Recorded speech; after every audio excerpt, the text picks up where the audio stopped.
যে সরকারি পদক্ষেপ এবং এই ফিরহাদ হাকিমকে লুকিয়ে রাখা বা গোপন করার একটা সরকারি প্রচ্ছন্ন ইঙ্গিত পাওয়া যাচ্ছে বলে নীলাঞ্জন বলছে। তোমার কি মনে হয়? দেখুন, প্রথম যে বিষয়টা দাঁড়াচ্ছে না, একটা তৃণমূল যেভাবে প্রাতিষ্ঠানিক দুর্নীতির মাধ্যমে প্রথম থেকে 15 বছর ধরে সরকার চালিয়েছে, এই সমস্ত তৃণমূলী স্থাপত্য তারই নিদর্শন।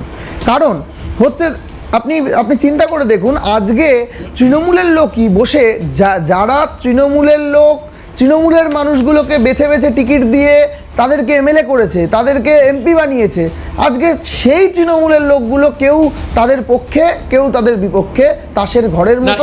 এবং আমি সৌরভ মাঝখানে একটু ইন্টারফেয়ার করি, এই ফিরহাদ হাকিমি জোড়া ফুল চিহ্নে মমতা বন্দ্যোপাধ্যায় একমাত্র মাথা বলে কিন্তু তিনি ভোটে জিতে। শুধু তাই নয়, না শুভেন্দু অধিকারী তৃণমূলের প্রতীকে দাঁড়িয়ে তৃণমূলের বিরোধিতা করেনি বা তৃণমূলের মুখপাত্র এসে তার বিরোধিতা করেনি, কিন্তু বিষয়টা সে সব ছেড়ে তারপর দল ছেড়ে পদ ছেড়ে সবকিছু ছেড়ে এসেছে।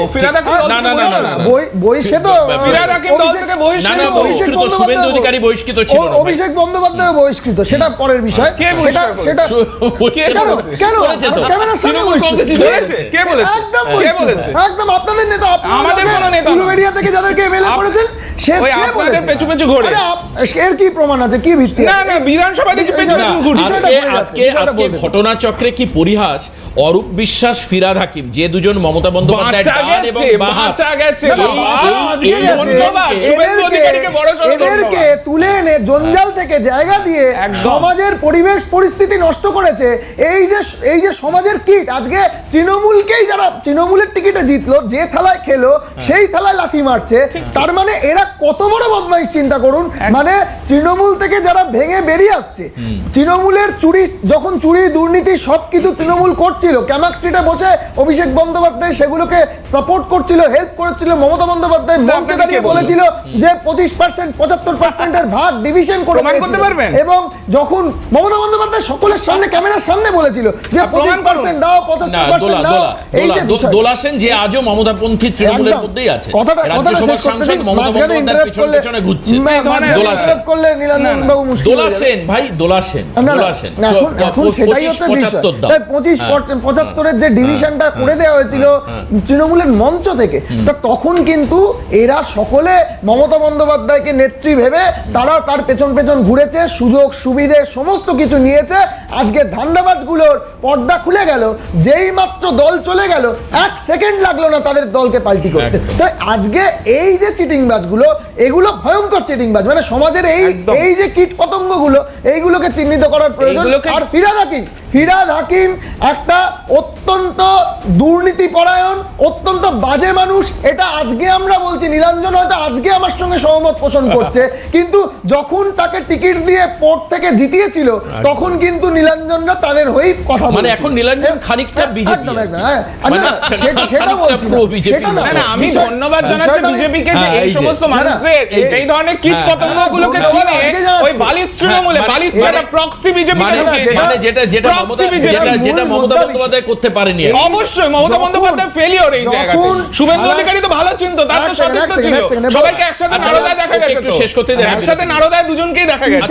পিসার হেলানো মিনারের মতো যখন তৃণমূলী স্থাপত্যগুলো এই কলকাতা শহরে হেলে পড়ছিল, যখন আমরা বারবার এগুলোর বিরোধিতা করেছিলাম এবং এলাকায় এলাকায় সিন্ডিকেট রাজ তৃণমূল যেভাবে গড়ে তুলেছিল, শিল্প কলকারখানা না থাকার জন্য এলাকায় তৃণমূল করলে সিন্ডিকেটের সঙ্গে যুক্ত হয়ে যেভাবে প্রাতিষ্ঠানিক দুর্নীতির সঙ্গে যুক্ত হয়ে পয়সা তোলাবাজি করা যেত, সেই সময় বিজেপি এগুলোর বিরোধিতা করেছিল।